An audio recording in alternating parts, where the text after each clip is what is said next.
Despite all its quirks, this air fryer actually cooks food really well. It doesn't dry food out or burn them as long as you remember to flip and rotate. But when you use both layers, that's where things get tricky. The bottom just doesn't get the same airflow as the top. Hi, I'm Neem and welcome back to my air fryer review series. I spend a lot of time testing air fryers because not all of them work the same. It's all trial and error. This is the Gourmia GAF 1180 dual basket air fryer that I picked up from Costco. It's designed to cook more food in less space with its clever stack design. Yes, Gourmia took Ninja's Doublestack air fryer and tweaked it to be more user friendly. But can it actually outperform the Doublestack? I've been using it for a couple of weeks now, and in this video I'll share what it does well, where it struggles and whether it's worth considering. So let's get started. The Gourmia comes with two 5.5 quarter independent baskets. Using both gives you a total of 11 quarters, so plenty of room for a big meal. It can do up to 4 layers if you use the racks in both baskets. The heating elements are placed at the back of the unit instead of the top to accommodate the stack design and hopefully give better results. Since it's placed centrally, it should give better air circulation around the baskets. Inside each basket you'll find a stainless steel rack and a non-stick crisper tray which has silicone tabs attached to it. They've actually made these non-removable now compared to the previous ones, so this may be a little harder to clean underneath the silicone tabs. I assume they did it because they wanted to prevent people taking them off. They do need to stay on, otherwise they will scratch your basket. The basket is 5 inches deep and you can see it has a ventilator at the back aligned with the heating element on the unit to allow for airflow. When using the crisper tray, you'll notice that there are cutouts or indents on 2 of the edges. When inserting it into the basket, it's easier to tilt it sideways than lay it down flat.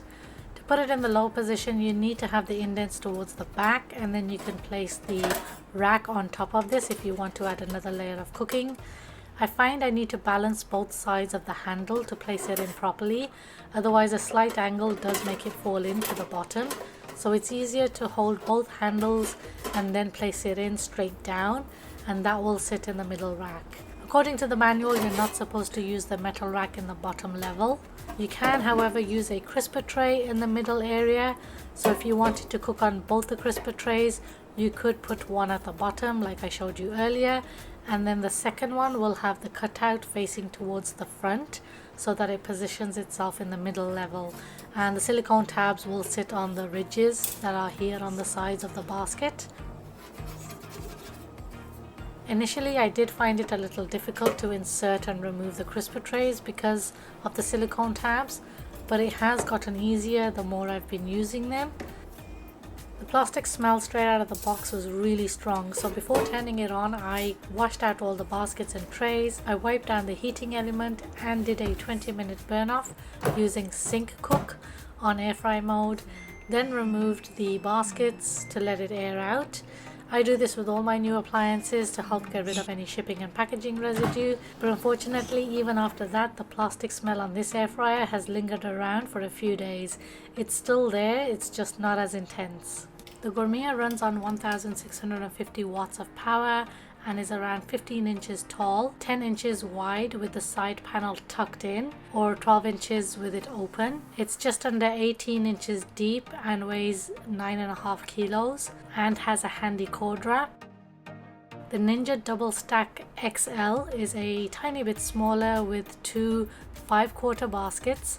It runs on 1690 watts of power. It doesn't have a foldable display or cord storage, and it is just as loud as the Gourmia. I'll leave a link to my review of the Ninja Doublestack in the description box if you guys want to watch it. The foldable display panel is handy for making more room on your counter. There are 8 one-touch cooking functions: air fry, bake, roast, broil, dehydrate, reheat, keep warm and proof. A light for basket 1 and a light for basket 2. Select a function, I'll use air fry, and it will default to 200 degrees Celsius, which is the maximum temperature for this air fryer. Use the plus and minus to change the time. Maximum time for air fry setting is 1 hour. Press Sync Cook and both the baskets will match the exact settings. Press and hold the time and temperature button and it will change from Celsius to Fahrenheit and vice versa. The time and temperature share a single button, so you'll tap it back and forth multiple times as it does keep switching between them. Honestly, I'm not sure why they didn't separate them. Proof defaults to 1 hour with a maximum of 4 hours, and dehydrate defaults to 8 hours with a maximum time of 24 hours. If you want to skip preheating, press the start stop button to begin cooking. You'll see pre on the display, then press the start stop button again to skip it. To test the sync finish feature, I made chicken skewers and corn on the cob. Select sync finish, and for basket 1, using air fry setting for the skewers, I set it to 380 degrees Fahrenheit for 18 minutes with the tray in the upper position, and basket 2 for the corn using air fry setting at 400 degrees Fahrenheit for 15 minutes. You can tap each basket to check your time and settings before pressing the start button, letting it preheat first. Basket 1 has a longer cook time, so it will begin first until it syncs with basket 2, so they should finish cooking at the same time. And the preheat time is around 7 minutes, so it is quite long. When you open any basket, it does auto pause and resume to keep both baskets synced. And I do like to preheat my air fryer when I'm cooking meat and chicken because I find that it locks in the juices and it creates a nice sear on the chicken. Pre will flash on the display when it's finished preheating and you can add your food. When you open any basket, it does auto pause and resume to keep both baskets synced. And there is also a turn reminder halfway. And when they finished, the skewers at the back were cooked more than the front. So I rotated them and I added 5 more minutes. And looking at the corn, it was also quite not ready. So again, I flipped them around and I added another 10 minutes using the sync finish feature again. In total, the skewers cooked for 23 minutes and the corn for 25 minutes. I'll leave full recipes to these on my Facebook page if you guys want to check them out. I make them so often, but with a different marination each time. We never get bored of them. I love how tender and juicy the chicken was, even with the extra rotations and the time needed.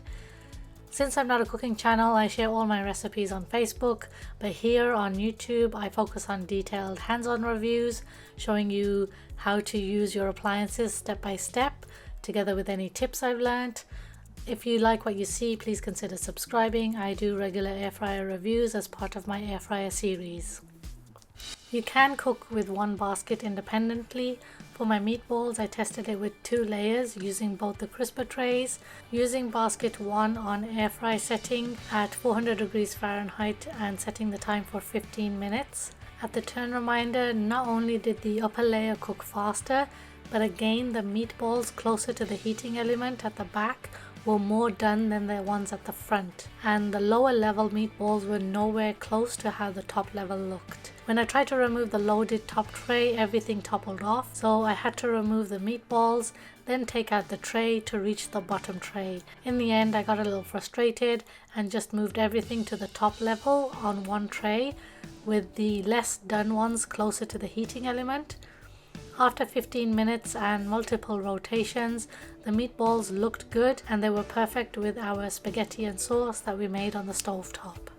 I made 2 different meals this time using the sync finish, with ribeye steak and homemade thick cut fries in basket 1 on air fry setting at 400 degrees Fahrenheit for 16 minutes, and frozen nuggets and tater tots in basket 2 on air fry setting at 400 degrees Fahrenheit for 15 minutes. I did preheat both baskets first. It's best to keep your frozen foods in a separate basket from your fresh foods. Similar to the previous results, the steak on the top level was done, but the fries on the lower level were nowhere near half done.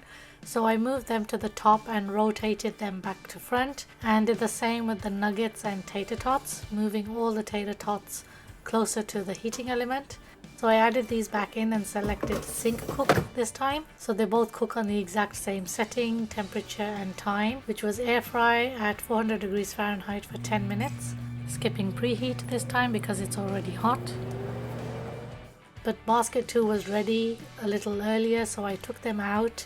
Another important note is if you're using the sync cook feature and one basket finishes early, When you insert the empty basket back in, that basket will also keep running until the full time is done. There's no way to stop just that basket.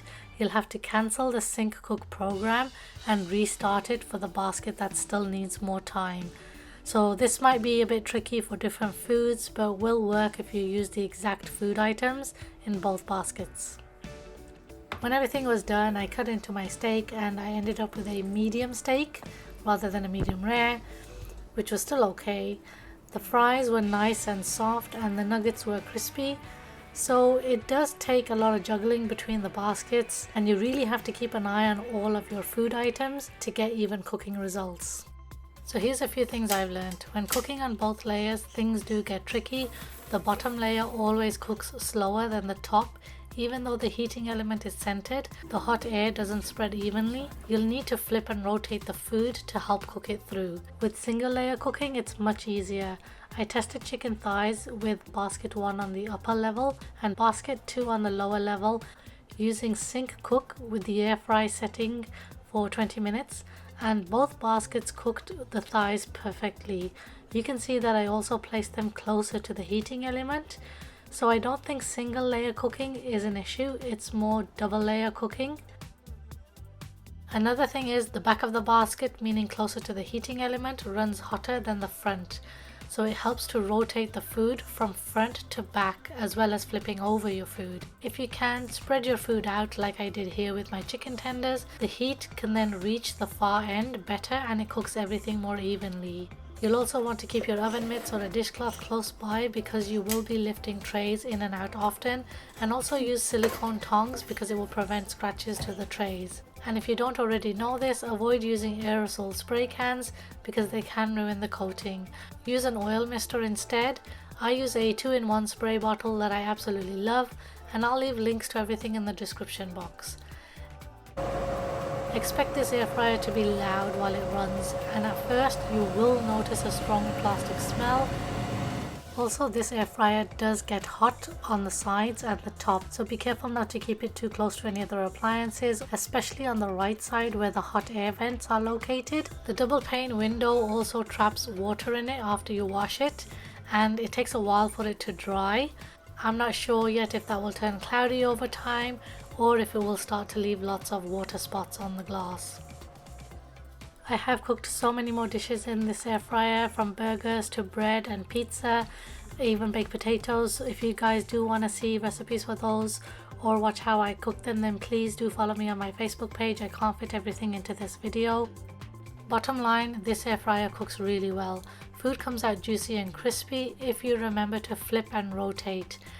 Yes, it takes a bit of extra effort, especially if you're using both layers, and it is quite loud, but if you're okay with the sound, the stacked design and 2 independent baskets make it super flexible. If you want a dual basket air fryer that saves space, lets you cook multiple foods at once, and costs less than the Ninja Doublestack, this one is worth a look. Alright guys, I hope you found the video useful. Please do leave a like. If you have any questions or comments, please leave them below. If you are new to my channel, please do consider subscribing, and I hope to catch you all in my next video.